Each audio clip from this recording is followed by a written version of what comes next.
Eh bien salut tout le monde, j'espère que vous allez bien. Aujourd'hui on va voir ensemble les news de la semaine.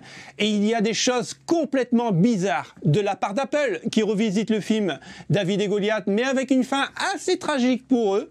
AMD qui fait des mises à jour BIOS et copie dans un certain sens Intel. Et puis Microsoft qui se fait pirater eux aussi. Mais où va le monde?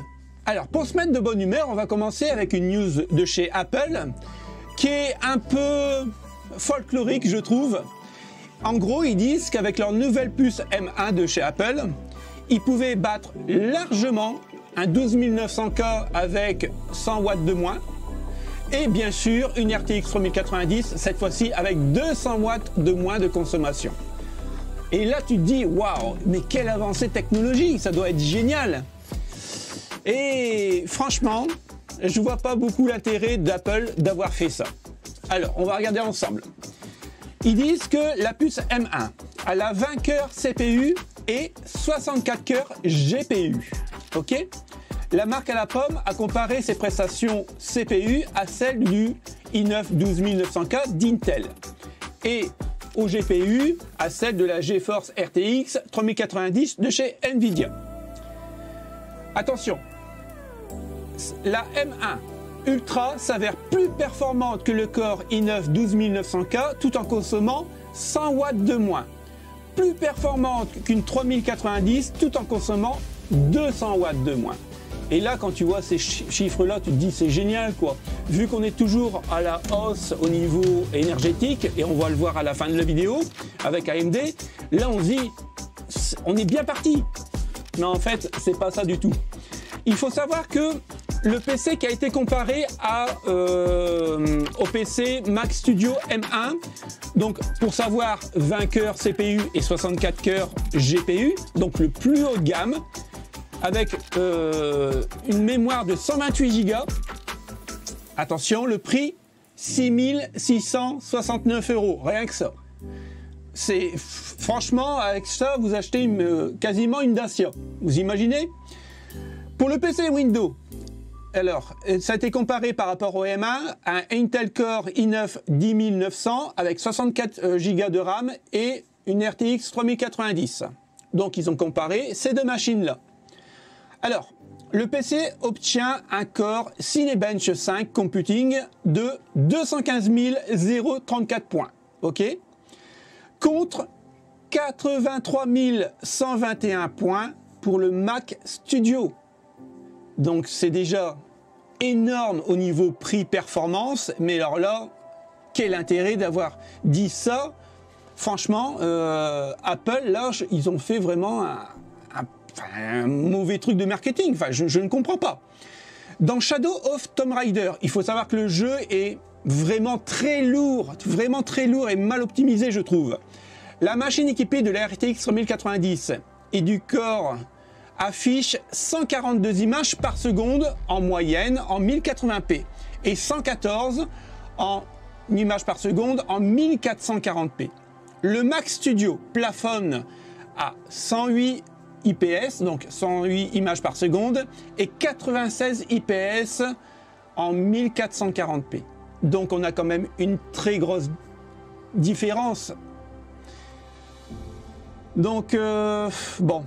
Voici la conclusion de nos concerts. Apple, dans sa keynote, affirme que le M1 Ultra surpasserait la RTX 3090 de Nvidia.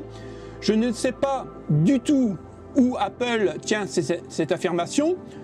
Nous avons lancé un Geekbench Computing et le Mac Studio a été laminé. Il a obtenu moins de la moitié du score de la RTX 3090 dans ce test. Non seulement il ne bat pas la puce de Nvidia, mais il n'arrive même pas à la cheville de la RTX 3090. Dans l'absolu, les scores obtenus par leur M1 Ultra sont excellents, surtout au regard de la consommation, 60 watts. Que la puce ne soit pas en mesure de rivaliser avec une RTX 3090 de chez Nvidia avec ses 350 watts de TDP est tout à fait logique et personne n'en aurait rien tenu en rigueur. Du moins si Apple n'avait pas avancé ses arguments fantaisie lors de sa présentation. Et c'est ça que je comprends pas. Il savait très bien qu'une puce qui consomme 60 watts ne peut pas battre une puce vachement énergivore comme la RTX 3090 avec ses 350 watts. parce que c'est un monstre de puissance et elle est faite que pour la puissance. Je comprends pas au niveau marketing ce que ça a à voir, peut-être faire le buzz. Ouais, peut-être faire le buzz, mais à part ça, bon, voilà quoi. Alors, je vous montre, vous voyez par rapport à un Ryzen 3300X au niveau de la taille, eh ben, la puce M1, c'est 3 fois supérieur au 3300X au niveau taille. Bon, après, vous allez me dire, il y a quand même 64 cœurs de GPU. Donc, je pense que ça peut être une bonne innovation de faire ça. Mais c'est vraiment aux prémices, je trouve, de chez Apple. Mais je pense qu'ils vont s'améliorer dans le temps. Et je pense que dans quelques années, ça pourrait le faire. On va continuer avec des news de chez Intel. Le 12900KS, on a eu quelques leaks. Il faut savoir qu'il y a des clients qui l'ont reçu, donc ils se sont pas gênés pour envoyer des benches. Donc au moins on a une petite idée de la puissance du KS. Maintenant, ce qu'il faut retenir, c'est que par rapport au 12900K d'origine, le 12900KS a un léger boost supérieur. Donc de 3,2 on va passer à 3,4 GHz et de 5,2 GHz on va passer à 5,5. Maintenant, vu qu'il a un boost un petit peu plus haut, eh ben, la consommation d'énergie est en hausse aussi de 25 watts par rapport au 12900K qui était à 125 watts. Là, on va passer à 150 watts et de 241 watts, on va passer à 260 watts. Ce qui est logique, plus de performance, beaucoup plus énergivore. Donc, en gros, ce qu'il faut retenir, c'est que le 12900KS est légèrement supérieur de, en gros, hein, je vous la fais courte, de 7% par rapport au 12900K. Et pour le Ryzen 5950X, lui, le KS est plus performant, en gros, de 30%. Donc il y a vraiment une très grosse différence, malgré que le Ryzen 9 est un très bon processeur. Donc il y a une évolution, c'est vrai. Maintenant, est-ce que franchement c'est une grosse évolution? Je ne pense pas. Je pense, enfin, en tout cas pour ma part, en ayant le 12900K, même s'il était au même prix que le 12900K, le KS, je ne le prendrai pas puisque j'en suis largement content et franchement, j'ai pas besoin de plus. Eh bien écoutez, vu qu'on était parti sur Intel, on va continuer avec eux. Intel introduit officiellement les normes ATX 3.0 et ATX 12VO 2.0. Il faut savoir que ces deux normes-là, c'est exactement les mêmes. La norme ATX 3.0 permettra en outre de réduire la consommation d'énergie lorsque le système est au repos, mais permet bien entendu d'autres choses encore. En effet, Intel annonce que ces normes sera utile pour profiter pleinement de la puissance des prochaines cartes graphiques en PCI 4.0. Et ça, on l'avait déjà noté dans une ancienne news, je crois la semaine dernière ou la semaine d'avant, que en fait, on aura 4 choix, donc 4 connecteurs, 150 watts, 300 watts, 450 watts et 600 watts. Jusqu'à là, on l'avait déjà vu. Par contre, il y a une news qui nous avait échappé, mais on ne l'avait pas vu non plus. Ces cartes de nouvelle génération, donc les cartes graphiques de nouvelle génération, seront plus grandes les potes, et plus puissantes qu'auparavant. Donc on a déjà des cartes graphiques dans les boîtiers vraiment assez grandes, et là ils vont nous le faire encore plus grandes. Et ce qui est normal, vu qu'il y a plus de puissance, donc il faut une dissipateur thermique. Est-ce qu'on aura des cartes avec 4 ventilateurs maintenant? Je sais pas, mais on n'est peut-être pas loin du compte. Alors là, c'est une petite news concernant Microsoft, et là, Microsoft confirme avoir été piraté après la publication de 37 Go de données sensibles. Les attaquants sont repartis avec 37 Go de données sensibles, incluant les codes sources de Bing ou de Cortana. Donc en fait, c'est les mêmes pirates que Nvidia. Ça y est, ça continue. Dans un long billet du blog, Microsoft confirme avoir été piraté par Lapsus. Dans un premier temps, la firme de Redmond cherche à rassurer. Elle assure qu'aucun code ou données client n'a été impliqué dans les activités observées. De toute façon, même si ça aurait été le cas, je ne pense pas qu'il nous l'aurait dit pour pas nous affoler. Et que le hack n'est pas suffisamment important pour causer des dégâts aux utilisateurs. Elle explique également qu'un seul compte de l'entreprise a été infiltré, ce qui a permis de pirater aux pirates d'accéder aux données confidentielles. En outre, la publication de ces documents a permis à Microsoft d'intervenir et d'interrompre l'acteur au milieu de l'opération, limitant ainsi l'impact plus large. Comme expliqué dans notre article, Lapsus n'a pas demandé de rançon. Comme il a pu le faire pour Nvidia, Microsoft y voit l'action d'un groupe motivé par le vol et la destruction. Donc c'est même bizarre que en fait le groupe de hackers n'a pas demandé de rançon. Alors est-ce que vraiment les données n'étaient vraiment pas très intéressantes et pas croustillantes pour demander une rançon et qu'ils n'ont pas pu aller au bout des choses vu qu'ils ont été contrés par aussi des hackers de Microsoft?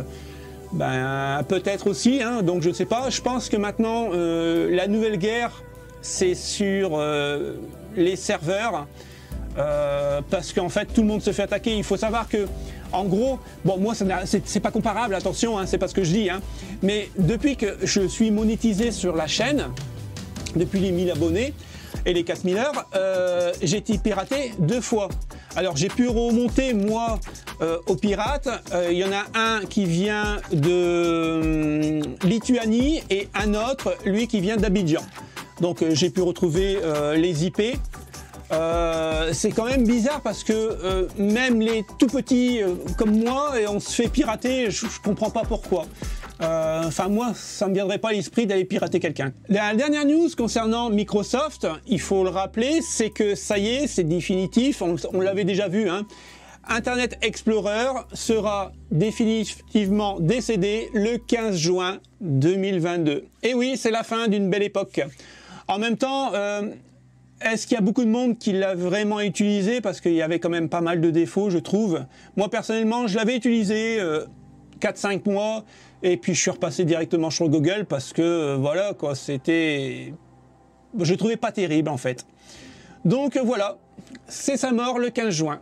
Alors, pour terminer les news de la semaine, on va passer à une petite anecdote de chez AMD, où je comprends pas trop où vraiment il se situe. Puisque on sait que déjà que la plateforme AM4 prend déjà en charge les nouveaux processeurs, le Ryzen 5 5800 X3D. Et là, ils viennent nous annoncer que autour d'ASRock, d'avancer des BIOS pour ces cartes mères afin d'en rendre certaines compatibles avec les derniers processeurs annoncés par AMD, dont le fameux R7 5800 X3D. Alors, ça me paraît bizarre. Et certaines, c'est relativement vite dit puisque les cartes en AM4 sont données déjà compatibles. Et c'est ça que je n'arrive pas à comprendre. Est-ce que dans le BIOS, le nouveau BIOS qu'ils vont mettre à jour, il y aurait des éléments pour faire fonctionner le X3D encore mieux? Ou alors le X3D ne serait pas compatible sur certaines plateformes AM4 ou certaines marques? Je ne comprends pas. Si vous avez plus d'informations, je serais vraiment intéressé parce que j'ai essayé de chercher un peu partout sur le net et je n'ai pas vraiment trouvé le but recherché avec les nouveaux BIOS qui sont en train de lancer. Mais il n'y a pas qu'ASRock, hein. Il y a Asus, il y a MSI, donc il y a des choses que je comprends pas trop. Et alors là, on termine avec encore une fois une news d'AMD pour le Ryzen 7000 Raphaël, donc le Ryzen Z4. Donc on sait très bien que le Zen 4 sera vraiment très performant, mais attention les potes. Je vous rappelle, en gros, il y avait pas mal de gens quand le 12900K, dont moi je fais partie, est sorti avec un TDP de 125 watts. Et là, on s'est dit, waouh, 125 watts pour un processeur, mais là, c'est de la folie. Et je suis encore de cet avis-là, malgré que j'ai le 12900K. Il faut savoir que le Ryzen 9, donc le Zen 4, va sortir en 16 cœurs à 170 watts de TDP et un 12 cœurs à 105 watts. Le 12 cœurs, je peux comprendre, il est en dessous des 125 watts du 12900K, mais 170 watts pour un 16 cœurs, c'est juste énorme. Alors j'ai noté quelques trucs. Désormais, le TDP plus élevé peut être attribué à l'augmentation des vitesses d'horloge, la plus élevée de tous les processeurs Ryzen à ce jour, puisqu'il va passer à 5 GHz sur tous les cœurs, d'accord? Mais il pourrait y avoir plus de choses sous le Ryzen 7000 IHS. Donc en fait, on ne sait pas encore vraiment ce qu'il va y avoir sur l'IHS et en technologie. que nous ne connaissons pas encore.